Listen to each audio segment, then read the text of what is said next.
नमस्कार। आज हम ज्योग्राफी के एक बहुत ही इम्पॉर्टेंट टॉपिक के बारे में बात करेंगे।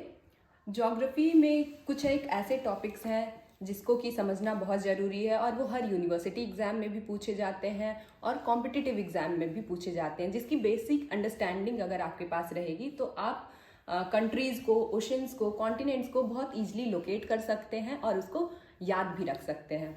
आज हम बात करेंगे लैटिट्यूड्स के बारे में, जिसे हम अक्षांश कहते हैं। तो अगर हम ये बात करें कि जैसे हमें किसी पॉइंट को ढूंढना है, हमें जानना है कि न्यू दिल्ली कहाँ पे है, तो हम इसे एक रिलेटिव टर्म में बात करते हैं कि न्यू दिल्ली अहमदाबाद से इतने किलोमीटर दूर है या फिर न्यूयॉर्क से इतने किलोमीटर दूर है। लेकिन जब एक पर्टिकुलर जगह पे पहुंच जाएंगे जहाँ पे हमें कोई भी रिलेटिव टर्म यूज़ करने के लिए ना कोई ऑब्जेक्ट है, ना कोई प्लेस है, ना ही कोई ऑब्जेक्ट है, तो हम वहाँ पे क्या करेंगे, वहाँ पे हमारे रेस्क्यू के लिए आते हैं लैटिट्यूड्स और लॉन्गिट्यूड्स। ठीक है, तो लैटिट्यूड्स एक इमेजिनरी लाइन है जो ईस्ट से वेस्ट की तरफ रन करते हैं। ठीक है, अब हम यहाँ पे देखते हैं लैटिट्यूड्स एक्चुअली है क्या। सपोज ये हमारा अर्थ है, ये हमने अपना अर्थ ड्रॉ कर लिया। तो लैटिट्यूड्स ऐसी इमेजिनरी लाइंस होते हैं जो कि ईस्ट, ये हमारा ईस्ट है और ये हमारा वेस्ट है, जो ईस्ट से वेस्ट की तरफ जाते हैं। तो एक बात हमें याद रखनी है कि ये एक इमेजिनरी लाइन है। अगर आप इसे अर्थ पे लोकेट करोगे कि ये लाइन दिखती कहाँ पे है, हम देख नहीं सकते हैं, ये बस एक इमेजिनरी लाइन है। ठीक, तो हम ये समझ गए कि ये इमेजिनरी लाइन है, काल्पनिक रेखाएं हैं। उसी तरीके से लॉन्गिट्यूड भी काल्पनिक रेखाएं हैं। तो जब लॉन्गिट्यूड और लैटिट्यूड मिलती हैं तो हम किसी पर्टिकुलर प्लेस को लोकेट करते हैं। हम बताते हैं कि ये इस डिग्री पे नॉर्थ साउथ है, ईस्ट वेस्ट है। तो ये दोनों मिलकर के हमें किसी भी प्लेस का, किसी भी ऑब्जेक्ट का, किसी भी पर्सन का लोकेशन बताते हैं। जैसे आजकल हम जीपीएस, अपने फ़ोन में जीपीएस यूज़ करते हैं, वो भी सिमिलर टेक्नोलॉजी का यूज़ करती है। वो अर्थ पे जो लैटिट्यूड्स और लॉन्गिट्यूड्स है उसको मैप करती हैं और उसके हिसाब से हमें बताती हैं कि गाड़ियाँ कहाँ पे हैं या कोई भी पर्सन कहाँ पे है। GPS global positioning system latitudinal और लॉन्गिट्यूडनल एक्सटेंट पे ही वर्क करती है। तो हम देखते हैं, हमने ये जान लिया कि लैटिट्यूड अक्षांश काल्पनिक रेखाएं हैं, इमेजिनरी लाइन है जो कि ईस्ट से वेस्ट की तरफ रन करती है। अब ये लैटिट्यूड्स होती कितने नंबर पे हैं, कि कितनी संख्या होती है इनकी, इनका काम क्या है और इनका इम्पोर्टेंस क्या है, इसके बारे में जानते हैं। तो लैटिट्यूड्स, हमारे जो सबसे बड़ा लैटिट्यूड है जिसे कि हम द ग्रेट सर्कल भी बोलते हैं, वो इक्वेटर है।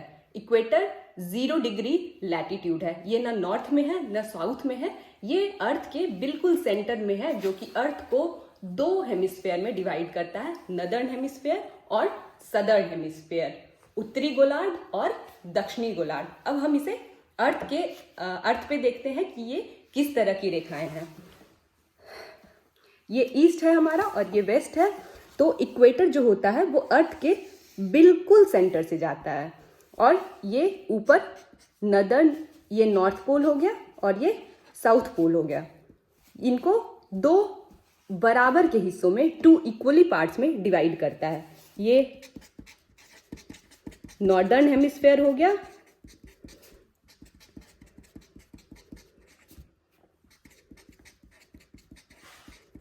और ये हमारा सदर्न हेमिस्फेयर हो गया।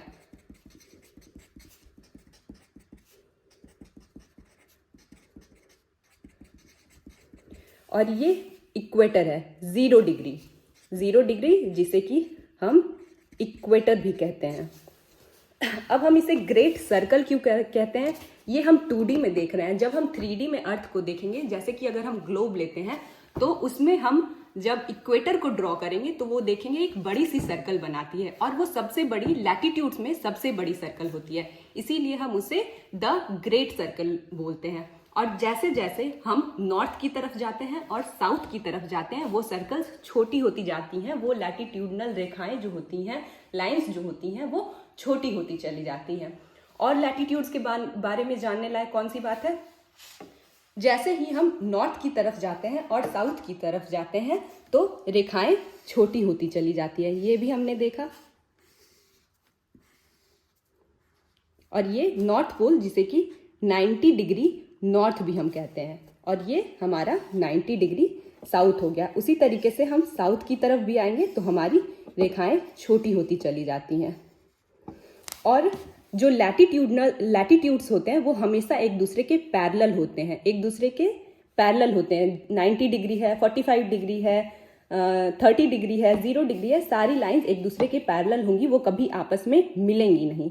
ठीक है, उसके बाद और क्या याद रखने लायक बात है कि यहाँ पे जो 23.5 डिग्री नॉर्थ होता है उसे हम क्या कहते हैं, ट्रॉपिक ऑफ कैंसर कहते हैं, ट्रॉपिक ऑफ कैंसर, कर्क रेखा। और ये यहाँ पे जो 23.5 होता है, हाफ डिग्री साउथ होता है, उसे हम क्या कहते हैं, ट्रॉपिक ऑफ कैप्रिकॉर्न, मकर रेखा। उसके बाद यहाँ पे 66.5 डिग्री नॉर्थ आर्कटिक सर्कल होता है, और यहाँ पे 66.5 डिग्री साउथ एंटार्क्टिक सर्कल होता है।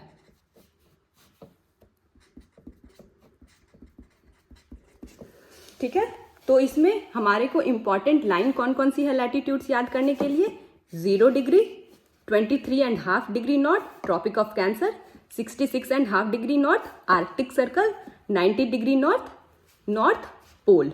ठीक है, उसी तरीके से 23.5 degree south Tropic of Capricorn, 66.5 degree south Antarctic Circle and 90 degree south southern pole. ठीक है, ये हमारा नॉर्दर्न हेमिस्फीयर हो गया, ये हमारा सदर्न हेमिस्फीयर हो गया। नॉर्दर्न हेमिस्फीयर उत्तरी गोलार्ध, सदर्न हेमिस्फीयर दक्षिणी गोलार्ध। अब इंडिया का लोकेशन क्या है, इंडिया जो है वो 8 degree 4 minute north to 37 degree 6 minute north में लाई करता है, ये उसका लैटिट्यूडनल एक्सटेंट है। तो ये जो है इसमें हम देख रहे हैं कि साउथ कहीं नहीं आ रहा है, इसका मतलब क्या है कि ये हमारा देश इंडिया जो है वो पूरा का पूरा नदर्न हेमिस्फीयर उत्तरी गोलार्ध में ही लोकेटेड है। तो इसकी लोकेशन क्या है, 8 degree 4 minute north to 37 degree 6 minute north. तो ये नदर्न हेमिस्फीयर में ही यहाँ से 8 डिग्री 4 मिनट नॉर्थ यहाँ से शुरू होगा और ये 37 डिग्री 6 मिनट नॉर्थ यहाँ तक लाई करेगा। इसका मतलब हम ये भी समझे कि जो 23.5 डिग्री नॉर्थ है ट्रॉपिक ऑफ कैंसर कर्क रेखा, ये इंडिया से होकर गुजरती है। ये इंडिया के कितने स्टेट से होकर गुजरती है ये आप देखिएगा, वो 8 स्टेट से होकर गुजरती है। वो कौन कौन से स्टेट्स हैं वो सारा स्टेट आप याद करेंगे, देखेंगे, मैप में देखेंगे तो आपको लोकेशन याद रहेगा। ठीक है, और लैटिट्यूड के बारे में याद रखने लायक कौन सी बात है, जब हम इक्वेटर से नॉर्थ पोल की तरफ या साउथ पोल की तरफ जाएंगे तो गर्मी कम होगी। 0 डिग्री पे रहेंगे, इक्वेटर पे रहेंगे तो गर्मी ज्यादा लगेगी, और जैसे जैसे हम ऊपर लैटिट्यूड की तरफ ऊपर बढ़ेंगे तो गर्मी कम होती जाएगी, टेम्परेचर डिक्रीज करता चला जाएगा। Similarly it happens in southern hemisphere also. As we go down to south pole, temperature decreases.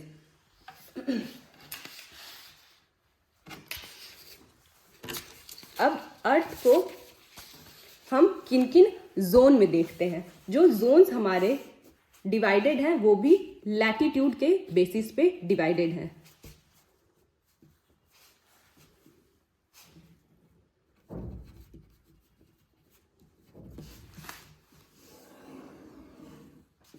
ये इक्वेटर है 0 डिग्री, ये 23.5 डिग्री नॉर्थ,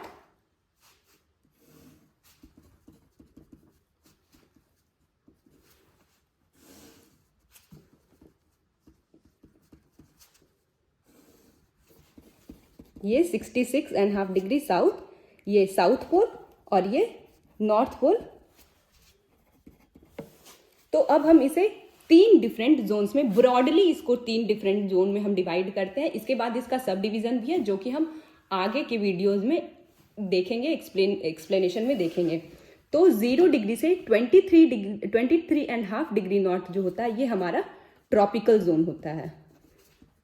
ट्रॉपिकल जोन मतलब उष्ण कटिबंधीय जोन, और 0 डिग्री से 23.5 डिग्री साउथ होता है, ये भी हमारा ट्रॉपिकल जोन होता है। तो ट्रॉपिकल जोन कहाँ से कहाँ तक है? 23.5 degree north to 23.5 degree south, ये हमारा ट्रॉपिकल जोन है, उष्ण कटिबंधीय जोन है। उसके बाद जब हम ऊपर जाते हैं तो इसे हम टेम्परेट जोन कहते हैं। टेम्परेट जोन कितने में लाई करता है? 23.5 degree north to 66.5 degree north and 23.5 degree south to 66.5 degree south, ये दोनों टेम्परेट जोन है। उसके ऊपर जब हम 66.5 degree north to 90 degree north pole पे जाते हैं तो हम क्या कहते हैं? पोलर जोन कहते हैं। सिमिलरली जब हम 66.5 डिग्री साउथ से 90 डिग्री साउथ की तरफ जाते हैं तो उसे भी हम पोलर जोन कहते हैं। तो हमारे ब्रॉडली 3 जोन्स हैं, ट्रॉपिकल, टेम्परेट और पोलर। ट्रॉपिकल जोन में क्या होगा? गर्मी ज्यादा होगी। टेम्परेट जोन में क्या होगा? कंपैरेटिवली गर्मी कम होगी, टेम्परेचर कम होगा। पोलर जोन में और टेम्परेचर कम होगा, जो कि नॉर्थ पोल जाते जाते और साउथ पोल जाते जाते माइनस डिग्री तक चला जाता है, माइनस तक टेम्परेचर हमारा चला जाता है। तो हमने ये देखा कि हमारे पास ब्रॉडली 3 जोन्स हैं। पहला 0 डिग्री यानी इक्वेटर से लेकर के कर्क रेखा ट्रॉपिक ऑफ कैंसर तक, जिसे कि हम ट्रॉपिकल जोन कहते हैं, उष्ण कटिबंध कहते हैं। ट्रॉपिक ऑफ कैंसर से आर्कटिक वृत्त तक, आर्कटिक सर्कल तक, जिसे कि हम टेम्परेट जोन कहते हैं। और मकर रेखा से अंटार्कटिक वृत्त तक टेम्परेट जोन कहते हैं। फिर आर्कटिक सर्कल से नॉर्थ पोल तक 90 डिग्री नॉर्थ तक हम पोलर जोन कहते हैं, शीत कटिबंध कहते हैं। सिमिलरली अंटार्कटिक वृत्त से 90 डिग्री साउथ तक शीत कटिबंध कहते हैं। तो लैटिट्यूड के बारे में मुझे लग रहा है कि आपको ऊपर ओवरऑल नॉलेज हो गया होगा। बाकी डिटेल्स में आप और पढ़ें, क्योंकि कुछ ऐसे छोटे छोटे फैक्ट्स होते हैं जो एग्जाम्स में पूछे जाते हैं, वो पढ़ें और इसे रिवाइज करें। लैटिट्यूड्स में कोई भी प्रॉब्लम नहीं होगी। और अगर आप ऐसे ही और वीडियोस देखना चाहते हैं तो हमारे चैनल को लाइक करें, शेयर करें और सब्सक्राइब करें। Thank you.